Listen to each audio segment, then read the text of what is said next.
Buenas tardes, señor tutor, compañeros y demás personas que van a poder visualizar este video educativo. Soy Gabriel Rodríguez, estudiante de la Universidad Técnica Particular de Loja. Estoy cursando el cuarto ciclo de la carrera de Derecho. Esta materia pertenece al Practicum 1, Servicio Comunitario, eh, en el cual vamos a realizar la presentación acerca de el anexo 7, en el cual se ha pedido que realicemos una infografía acerca de dos instrumentos o políticas públicas que protejan los derechos digitales de los jóvenes en la sociedad de la información. Para poner en contexto a las personas que van a ver este video y van a comentar acerca del mismo, les refiero que estas prácticas se están realizando por intermedio de la Facultad de Ciencias Jurídicas de la Universidad Técnica Particular de Loja y el Departamento de Ciencias Constitucionales y Derechos Humanos para poder contextualizar a la gente y formarles y compartir talleres de capacitación acerca de los derechos de los jóvenes en la sociedad de la información. Bueno, en lo referente a este trabajo, se ha considerado dos normativas o documentos principales, los cuales son el Memorándum de Montevideo y el documento Una política pública para una Internet segura para niños, niñas y adolescentes. Por el lado del Memorándum de Montevideo, el cual se realizó mediante un seminario de derechos de adolescentes y redes sociales en la Internet, realizado en la ciudad de Montevideo, Uruguay, los días 27 y 28 de julio del 2009, en la cual declara que su referente normativo fundamental es la Convención de las Naciones Unidas sobre los Derechos del Niño, en el cual se enmarcan varios tipos de derechos de orden internacional. Debido a la Convención de los Derechos del Niño, se refiere a tratados y convenios internacionales de aceptación y ratificación por los estados contratantes.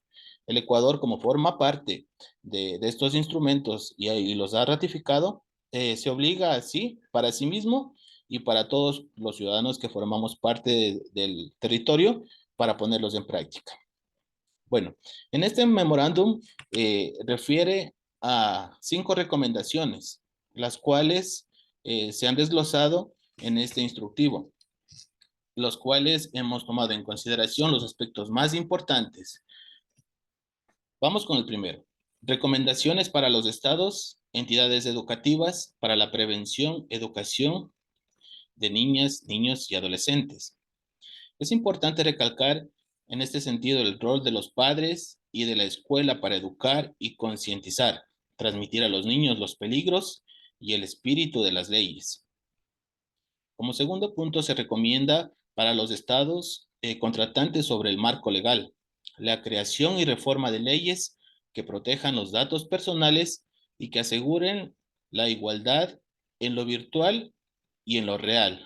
Es decir, hay que comprender que los mismos derechos que tenemos los jóvenes y en especial los niños, niñas y adolescentes en la vida cotidiana tienen los mismos derechos en las plataformas digitales. Como tercer punto, las recomendaciones para la aplicación de las leyes por parte de los estados. Se refiere que existan procesos judiciales administrativos sencillos, ágiles, de fácil acceso y fomentar jurisdicción. Es decir, que los procesos, cuando haya denuncias por parte de niños, niñas y adolescentes o sus apoderados, que es decir, las personas que los protegen o los cuidan o los tutelan, estos procesos no sean extensos, que sean de fácil eh, puesta en conocimiento de las autoridades, en vista de que un alargamiento del proceso y puede inclusive llevarse a una revictimización de los niños que pertenecen a grupos vulnerables. El cuarto punto es la recomendación en materia de política pública. Se ha dispuesto la respuesta y atención a las víctimas de abusos digitales y crear mecanismos de llamadas o denuncias. Es decir, cuando ya se ha afectado a la integridad de los derechos de algunos niños o niñas o adolescentes, que se les preste la inmediata atención, ya sea psicológica, médica, e inclusive psiquiátrica, para poder proceder a la recuperación física y mental de estas personas. Como quinto punto, las recomendaciones para la industria. Se ha referido a cooperar con los sistemas de justicia nacionales, revisar parámetros de seguridad, privacidad, publicidad. Referente a las plataformas digitales como Facebook, Twitter, Instagram, TikTok, estas no se encuentran aquí los servidores en nuestro país, se encuentran en Estados Unidos y otros países donde están los desarrolladores. Estas, estas empresas actualmente no tienen convenios con nuestros países.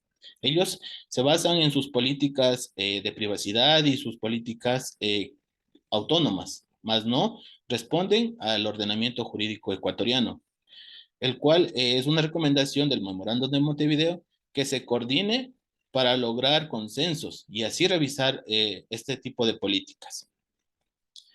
Bueno, ahora vamos a revisar una política pública por una Internet segura para niños, niñas y adolescentes.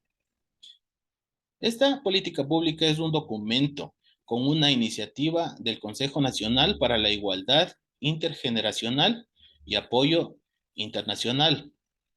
Esta iniciativa y este documento se logró gracias al apoyo interinstitucional de varias entidades públicas, como son Ministerio de Gobierno, Ministerio de Educación, Ministerio de Telecomunicaciones, el, eh, Corporación Nacional de Telecomunicaciones, CNT, y muchas otras entidades públicas que protegen y tutelan los derechos de los niños, niñas y adolescentes.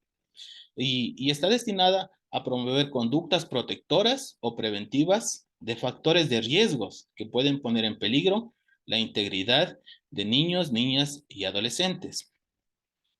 En este sentido, este documento contiene 5 ejes que serán desglosadas a continuación. El eje 1 contiene medidas legales que están destinadas a fortalecer y reformar la legislación nacional y sancionar a los agresores. Como todos sabemos, la legislación está en nuestro país otorgada hacia los asambleístas. El poder legislativo es el encargado de derogar, crear y modificar las leyes que actualmente se encuentran en favor de los niños, niñas y adolescentes. Eh, por ejemplo, pues, en el campo de los delitos informáticos, como se crean nuevas formas para perpetrar a los derechos de los jóvenes, las normativas deben irse adecuando a las nuevas tipologías delictivas para proceder a identificarlas con facilidad y proceder a judicializarlas. En el eje 2 tenemos las medidas técnicas y procedimentales. Aquí encontramos los lineamientos, regulaciones, códigos de conducta, estándares para proteger la integridad y la dignidad de los niños, niñas y adolescentes. Es decir, las unidades que manejan sistemas informáticos, centros donde se desarrollen estas capacitaciones o las mismas empresas de telecomunicaciones deben tener lineamientos estrictos que fortalezcan la protección de los derechos de los jóvenes, como son derechos a la privacidad, derecho al buen nombre, a la integridad y sobre todo a proteger eh, los delitos que pueden perpetrarse en contra de la sexualidad y la integridad de los jóvenes y de las mujeres.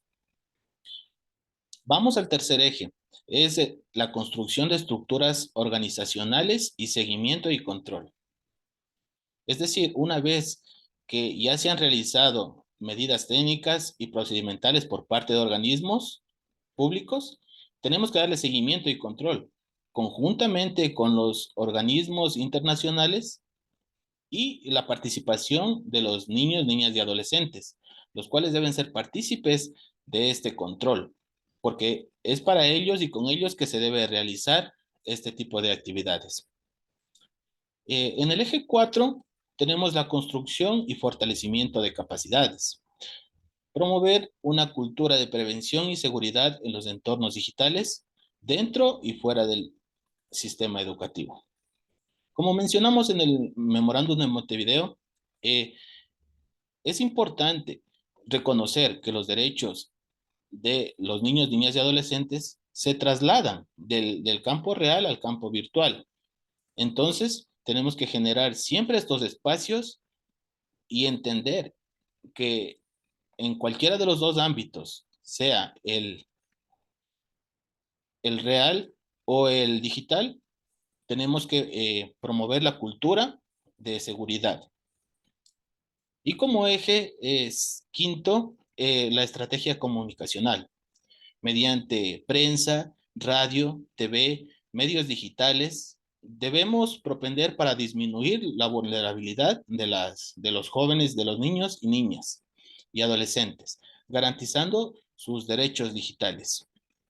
En el sentido de que eh, mucho más que prevenir este tipo de delitos, esta política pública está enmarcada en fortalecer el conocimiento sobre los derechos, el empoderamiento de los jóvenes y de los niños para que puedan crear un escudo protector con el conocimiento, para que no sean propensos a, a ser víctimas de estos ataques. ¿Cómo podemos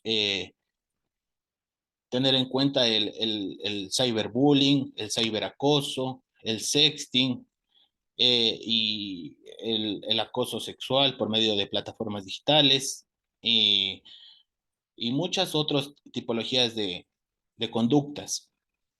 Estos dos memorándum, el memorándum y la política pública, se enmarcan en nuestro país sobre la Convención de los Derechos del Niño. En su artículo 19, los Estados partes adoptarán todas las medidas legislativas, administrativas, sociales, educativas apropiadas para proteger al niño contra toda forma de perjuicio o abuso físico o mental. Y el principio de interés superior del niño. Se atenderá al principio de su interés superior y sus derechos prevalecerán sobre las demás personas. Esto lo encontramos en el artículo 44 de la Constitución de la República del Ecuador, donde menciona el interés superior del niño.